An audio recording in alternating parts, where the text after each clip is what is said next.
In today's video, I'm going to show you how to create a custom lead field in Lemlist. So start by heading over to your contacts in the left panel, and here click on this eye icon just beside filters, and here click on the create field button.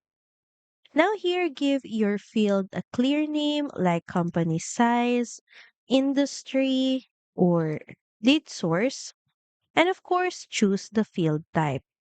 So here in the drop-down menu, choose what you need. So text for general info, number for things like revenue or employee count, and date for events or follow-ups.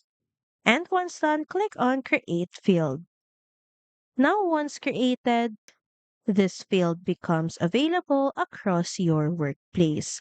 You can now fill it manually inside a leads profile or import it via CSV when uploading leads, and you can also use it as a personalization variable in your emails when you need it. Thank you for watching this video. Also, feel free to use our affiliate link in the description. Bye!